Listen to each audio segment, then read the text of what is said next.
Hey, how's it going? I am going to read you some cards and talk to you about some stuff. I feel a little heavy on this one. So, I'm going to talk to you about cards in a minute.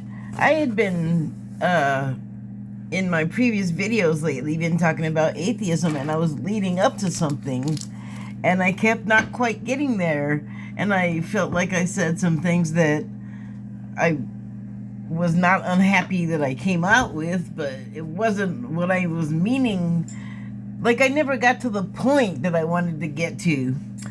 So, you know how when you're trying to do something and like maybe you're single-minded on it, like just like I only want to do this and I can't really think about anything else, so much so that you don't like think it through what you were planning on doing.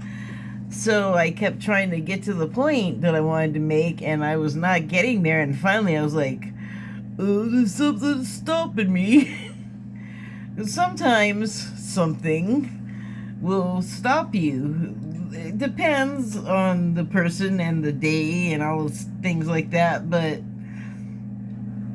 something will prevent you to getting all the way to where you're going. And that kept happening, and when that happens, it is because you're meant to stop and go, why am I having to stop? Like, what exactly is the problem here? So after a few roadblocks, I was like, that realization, and I was like, okay, well, what is the problem? Well, here's the problem. I was gonna talk about a certain place where there are a lot of atheists talking, and I was going to talk about them to expand upon unbelievers.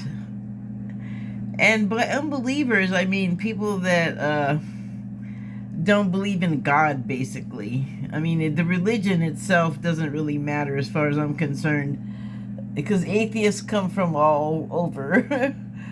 So, really doesn't matter what religion it is. They don't want to have anything to do with it. So they don't believe in it. It's not really the religion, though. I'm focusing on the God part. Because I'm one that's like, religion, I don't know about you. I don't think I like the whole deal. But anyway, not to get sidetracked. So, and I was going to name these atheists, and then I realized gradually, like, maybe don't do that. But I realized finally that the reason why I couldn't go and start talking about other people as unbelievers, because I am an unbeliever, I discovered when I thought about it. I talked about it on here, actually. And, like, faith is something else I was talking about, too, and that comes into it. So, I did not, like, retain my faith when it came to my health. And I did agonize over it. Like, I thought about it a lot. Was getting vaxxed and boosted, and I was saying that I already have, like, a few, like, pre-existing conditions that would make me more sick than not if I happen to get COVID.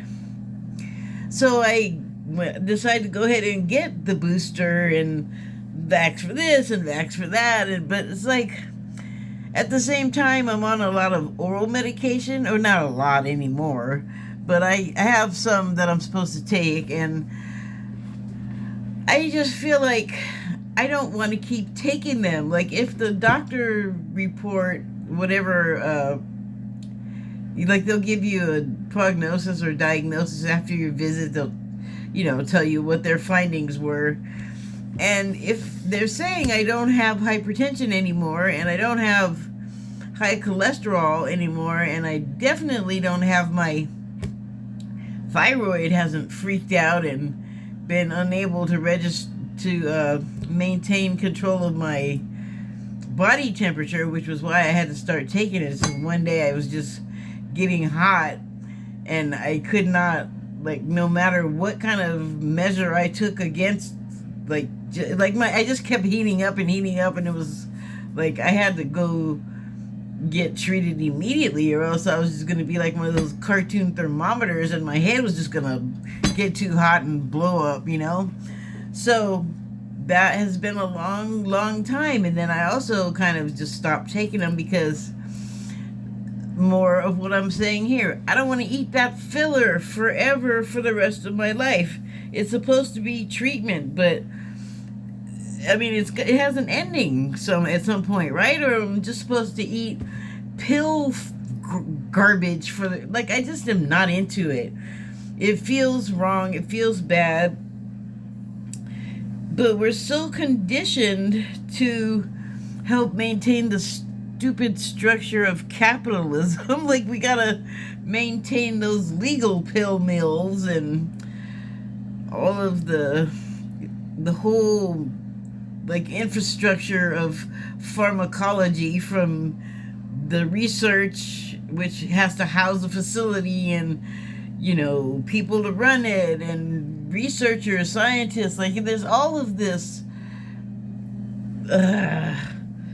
stuff that goes into every little thing that we do. And I guess my and other patients' role is to eat the medicine and have the procedures, and I'm so sick of it. It's like, it just feels wrong. So the reason why it feels wrong is because we're not supposed to be eating, like, half the stuff we eat, whether it's medication or food or snack, like, whatever it is.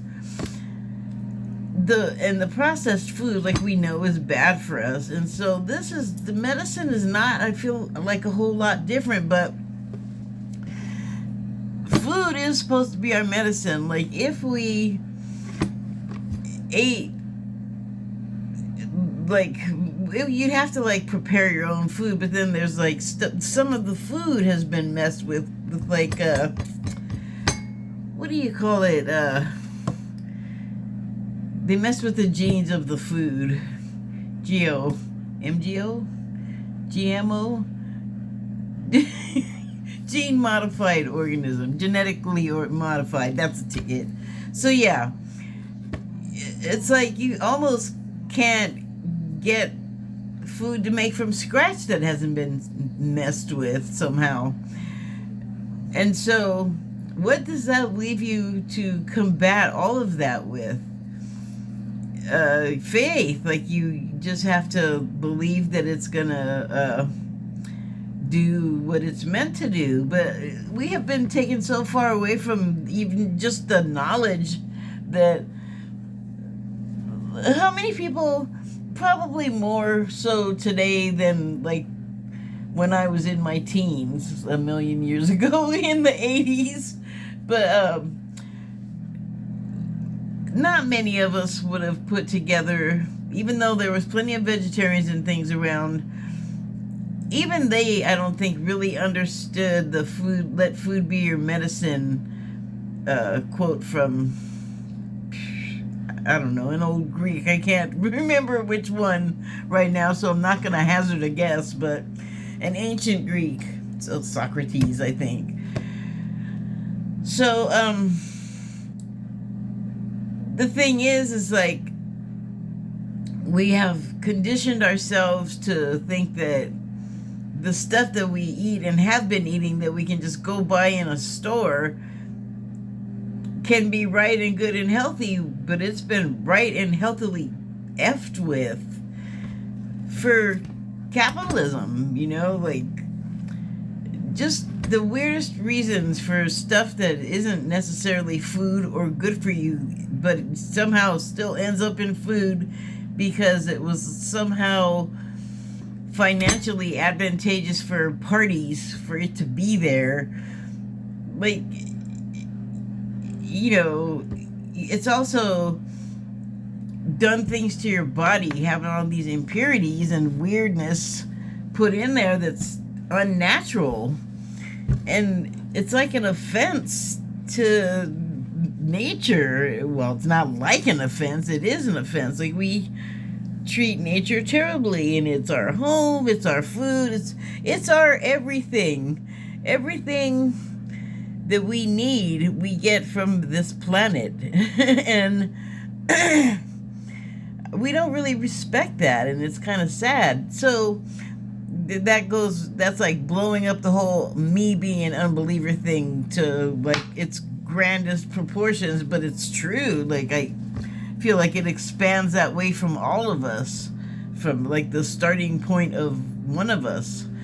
So I have been thinking about it a lot. Like, I don't want to fail in my faith. I want the food to work despite what's been done to it. Which, if you're strong in your faith, then your body can believe you and be in a vibration of being receptive to consuming that. And like in Dune, where the Sidina drinks the concentrated spice liquid in the creche in the desert with the Fremen, and in its pure concentration, it was just poisonous. It's too much for the human body. But because she's a Bene Gesserit and she's learned the techniques of how to, once it's in her mouth, she can change the composition of it and make it safe, like whatever it is. And so that's supposedly fiction, but something that probably isn't, that comes across now closer to fiction because we just don't believe, is that humans used to possess the ability to vibrate at the same frequency as whatever they faced. And so they could know if it was, like, for instance, something you would ingest, consumable or not. Like, I don't know the procedure on changing the chemical composition of something that's in your mouth, but like, maybe like the whole vibration thing sort of starts even before it gets in your mouth, because it's kind of like once you and the object in question kind of become the object of each other's intention, there's an exchange, and that would be the vibration. And so you it's the same as like meeting someone you don't get along with at first, and then you get to know them, and then you get to like them and realize, oh, I don't know what was wrong at first. I guess I had like a preconceived notion or something about this person, and we just weren't like vibing. And then you get to know them and you find that vibration like a key in a lock. You know, like you find your way to that advantageous place that it's, you know, it's mutual, and that's how you're vibing with the person, if that makes any sense. Sorry, hold on a second. So I kind of, it is new thinking in a way for me to like just entrust giving up everything that the medical system has done for me in my life since my life really started going haywire when I was 26. I've always had headaches, but the year I was 26, for some reason, they were really, really bad. Like, so bad that I wouldn't sleep for, the longest was 7 days. And you better believe I was batty and nutty and everything. And I was living in California, where I'm from, and I had no health insurance, because if you didn't have that job that gave it to you or money to buy it, and I had neither of those things for many years. And I got sick, no insurance, and so that was an adventure. But why did I start talking about that? Oh, I had to have a lot of treatment. And so now I would, and especially then, I was like all panicking, like, oh my God, what is happening? This is terrible. This, like I shouldn't, I'm too young. This shouldn't be happening to me, my health. But the thing is like, if you just take a beat and remember that you have a life blueprint, like maybe you're supposed to get sick, like, and you're not supposed to interfere with like what your body is meant to do. And we all have the opportunity, even though there's all those things that I mentioned before, like the additives and the fake stuff and surplus goods just put in food and drinks and things. And I'm sure wherever else there's all these backs scratching each other's backs, hairy yucky backs, doing awful things to us for the sake of making a profit. It's exactly what we all agreed upon. It's what we all co-created. So if we think it's horrible, that's what we must have wanted.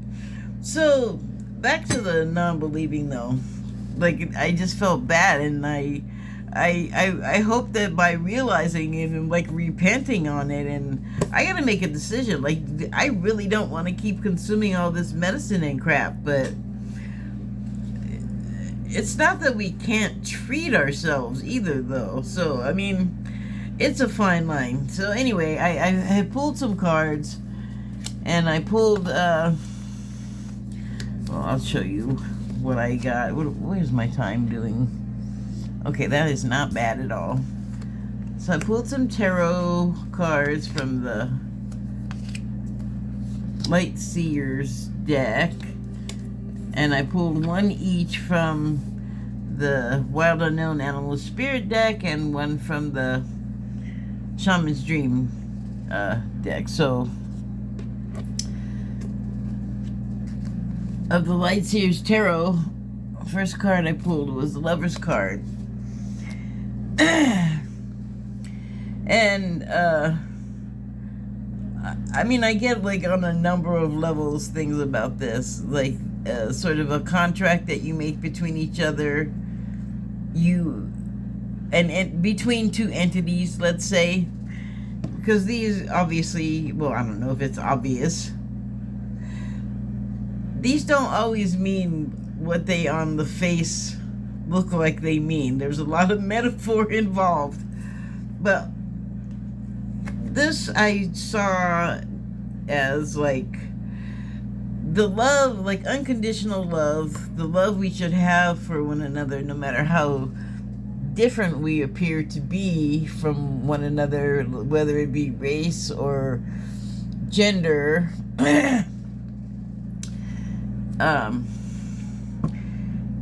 We, as another matter of faith, actually, that we have a hard time believing, like I am with the medicine, is that it's okay to love each other. It's safe. It's it's really all right. We get so wrapped up in stuff we're told, our conditioning, and we forget that we are sort of like renting these bodies to experience these lives, and when they're done, the rental unit is finished, it's used up, it's served its purpose, but the consciousness, our souls, that doesn't ever stop, like ever, I guess. So part of what we have brewed up for ourselves is I think we made it a little more complicated than we needed to, but was to break this up, to just to see, even, I think, to eventually bring it back together. And so here we are. If it's not one thing, it's another. If it's not the medicine, it's unconditional love, where a lot of us don't have it, and we might have it with our kids and our pets. our hobbies with each other. We can barely talk to each other. I mean, this is like like, if this was the whole country, this is just like maybe groups of us or individuals meeting, well, not meeting, coming into contact with each other and basically squawking at each other. So we have it in us, though. We do have it in us to be the loving, unconditional lovers that we could be. And we have, we have to we have to ground ourselves and kind of hide from ourselves, really, sometimes. And you can see that this person is resting. They're like sleeping, and they're in their little home. They're nesting, but you can see like things coming up from the floor that, they do look like they could just pierce you, which would be unpleasant. I guess that's kind of the point. But life goes on. You're just doing your thing, and you're not necessarily wanting to participate in this. Like, this seems like a better idea after like a decade of this type of thing. It gets tiresome. So we rest, we bide our time, we store our energy. And so there are secrets, a lot of secrets that we live with that we're not really aware of. And it's almost like those roadblocks that we sometimes we don't even notice that it's happening at all. Like, we do notice that, like, you're trying to do a thing, you're determined to do it, and every time you try, like, the thing breaks that you have to drive or use, the tool breaks, like, you break so that you can't perform the task. You can't go to the place because the road, you can't go down the road, like, whatever it is, you cannot get to your objective. And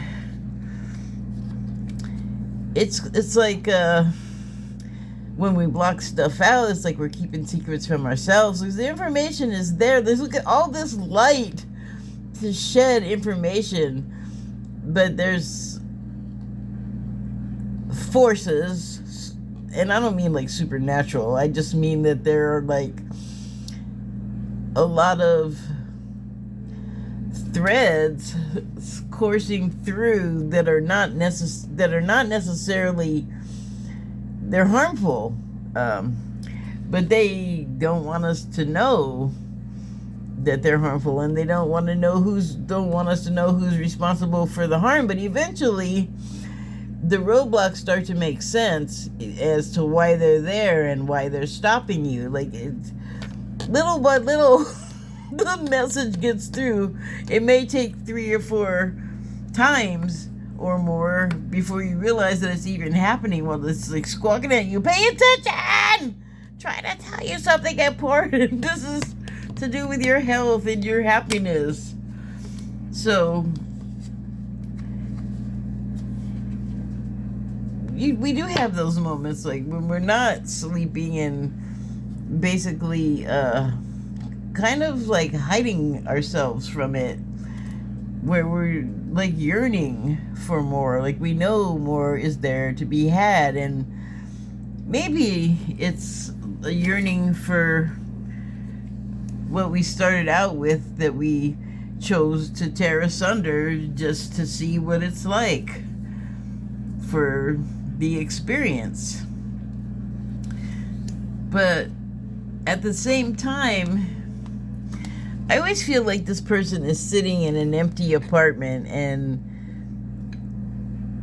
I guess today what I'm feeling like is that it's empty because they're about to leave, or they're planning to leave. They're not quite there, like like maybe they don't quite have the vehicle yet to go on the dreamed of, like, surf bum life vacation.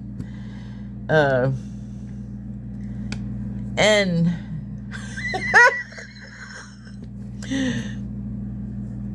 I just looked at those sticks and I thought, what the heck does she have those? She doesn't look like a martial arts person. I don't know why that came to mind, but it did.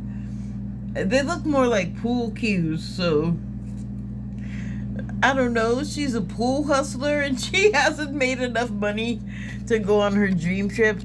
Well, whatever it is, like, I don't think it's a hard and fast thing. I think it's just meant to show, like, a dreaminess of what you kind of don't have, but there's a way of thinking of what you don't have, you know, like, dwelling on lack is not healthy for us in any way, pretty much. But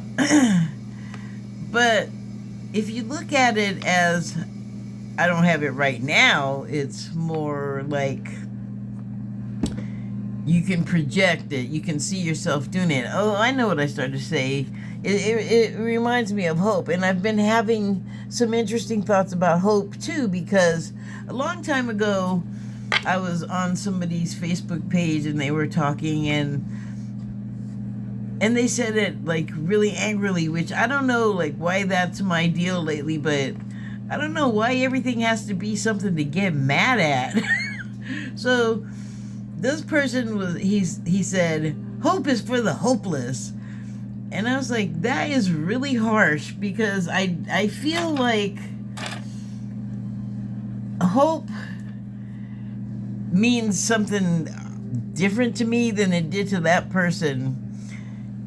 And I don't know that they would have had the experience or even the ancestral experience to realize what hope means for some people who really are living without hope. I feel like it gives you like meaning to your life to get up every day. Like, if your life feels like it's always trying to stab you and you're just trying to hold on to love in your heart, and you don't have it, but you will want to have it someday, or you expect to have it someday, you're hoping. So that has kind of been my feeling about hope. And this was years ago where I read this person say that hope was for the hopeless, but then I just saw a fairly recent channeling of, I believe it was Archangel Gabriel, and they were saying that hope was, like, damaging, and it well, actually what it said was it gave the impression that faith was not going to be enough, like, kind of like my trying to pad all my bets with, like, doing the vaccine and, like, praying that I don't get COVID on some level. And so I guess the thing is, it's like hope is kind of undermining your faith, I guess, is what they were saying. So like I said, for the people that actually are hopeless, hope is something to reach for. So I guess I'm undecided on the matter. What do you think about hope? But anyway, knowing that we have our life plans, life blueprints that we plan out ahead of things, we start out in love, unconditional love, and we're born of it, like, literally. And so that makes the fact that you have to go through all of this fussing and fighting and sort of, like, holding out and holding yourself away from other, like, distractions that could be harmful or hurtful, and it's just other people too, but you still, you know, you have to dodge all of these sharp things, but that's kind of life. And there's all this stuff that happens that you don't have a clue about it. Like, the world is so big, and there's so many people, and there's so many things going on. For me, it doesn't occur to me that there's going to be somebody somewhere far away that's like, ooh, there's someone I could just mess with or just somehow prey upon. And so you have to pay attention, and life will tell you warnings like the roadblocks, but you don't want to wait till it's screaming at you. That's almost, I think, too late. For me, it's been a learning curve just to even find my way to think around all of these things. But there's hope. Because no matter what happens, like good, bad, or ugly in your life,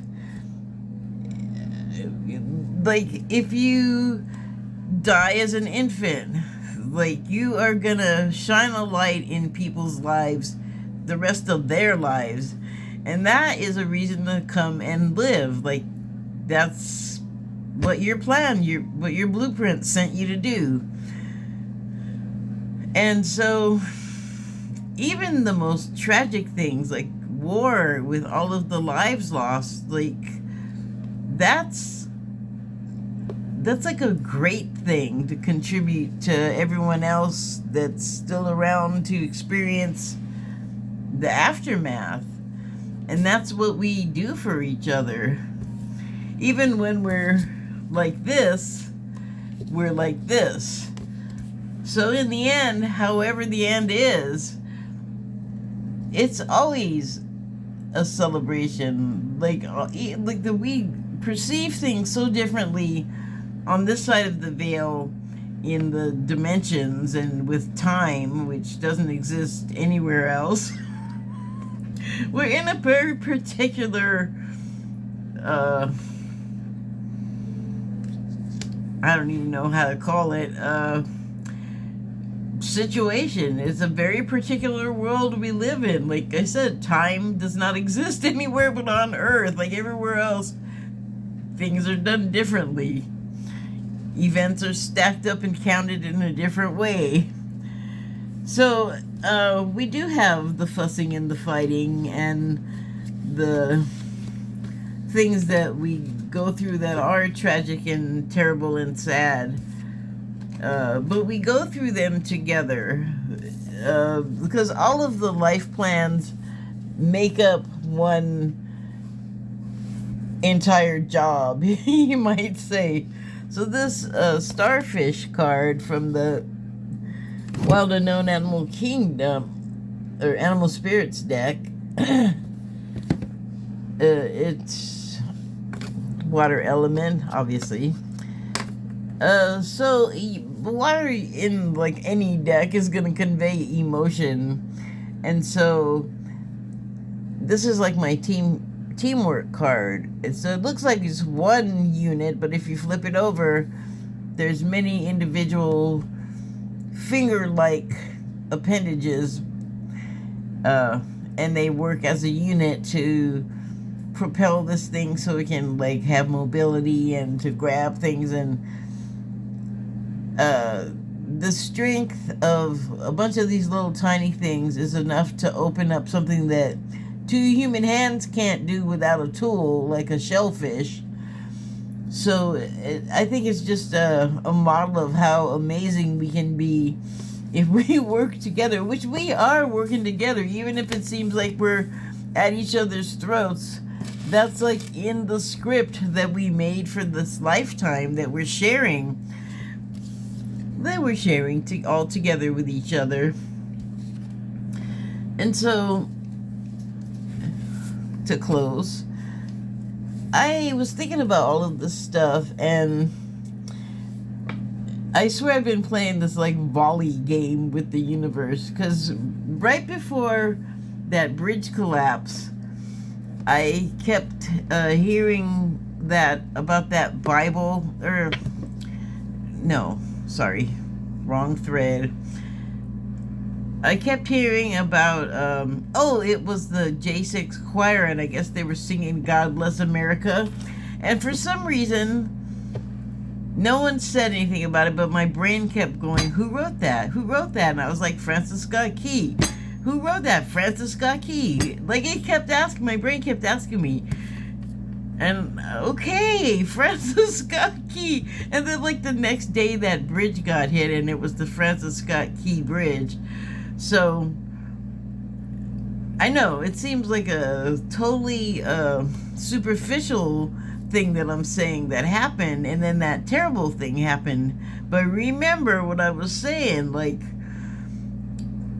all of the bad stuff, even if it kills you, you're not really dead. You're just like leasing this unit for this particular activity. And so, that was one thing the volley kept happening. But another was salt. I just had salt on my mind so much. Like salt, sea salt, more, table salt, whatever. And I don't remember the instances that it kept coming up. Oh, I do remember. Oh my gosh, that's so funny. So I kept thinking that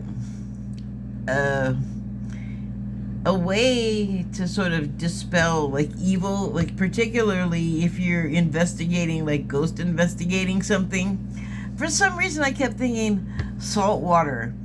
That is like a good thing to like guard yourself with, to like ward off, because I know if you put salt in your windowsills and your door sills, it'll prevent like bad energy from coming in. So, and I was thinking of that too, and I was like, why the heck am I thinking about that? Like, I don't go investigate stuff. I like to watch people do it. But why am I thinking of like I'm gonna make a ghost investigating kit? It's probably not. But anyway, salt. So then I came across this video this weekend, and it talked about like why salt was important in the Bible and stuff. So salt is like honey, it turns out. It doesn't expire, and different ones have different, I guess, spiritual qualities too. But one thing that this video was saying about salt, and it said a lot, I'll probably link if I can find it again, because it's been a couple of days and stuff tends to disappear. If I can see it there.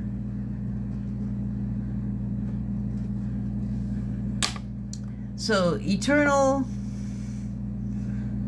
but it started saying that salt and salt water...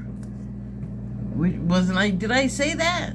I thought a spray bottle of salt water would be good for protection if you're investigating. Now I'm getting a chill.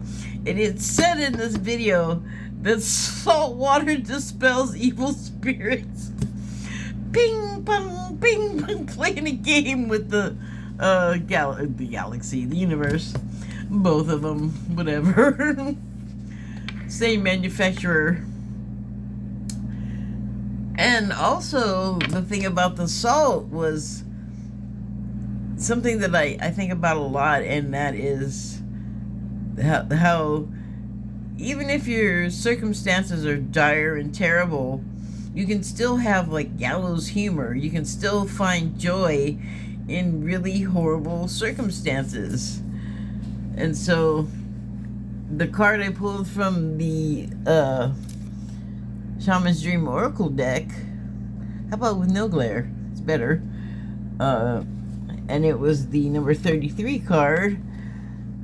This card for spirit, or the number for spirit, the age of Jesus' death, which, oh my goodness. And then earlier, I think I'd seen it before because it seems like I had heard this before, but I was watching some other sort of spiritual video, and it was saying that when Jesus died, he was done with his ministry. He had completed his mission. And so he was done. He exited the body. He was done with it. It was like I was talking about.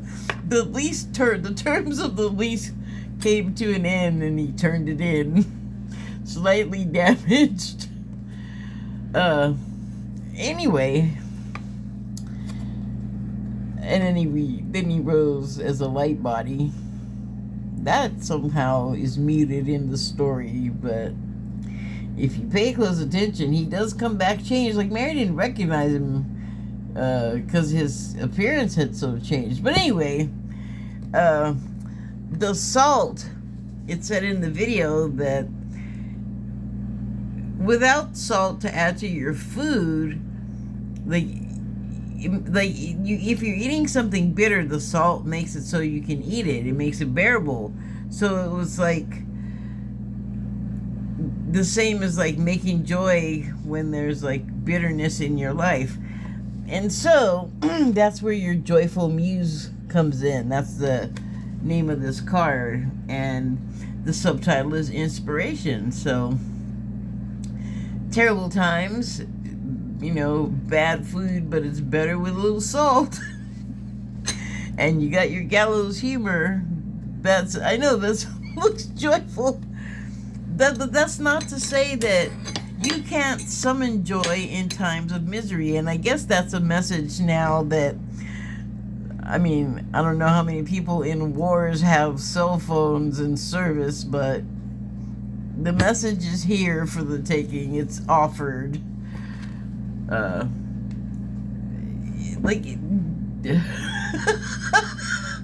Have hope. Because even when things are terrible, they're going to be better again. They're going to be joyful, actually, when you see spirit again upon your turning in your lease unit, your rental. You're going to be back to the place where there's no time, and just the parameters of everything, from what I understand, are very much different from here on Earth. The way of thinking, the way of being, like another time. I'm getting long here, so I basically got my message out there. I am an unbeliever, but I'm working on it. I want to believe because I want to get raptured too, a la American Dad. Thank you and good night.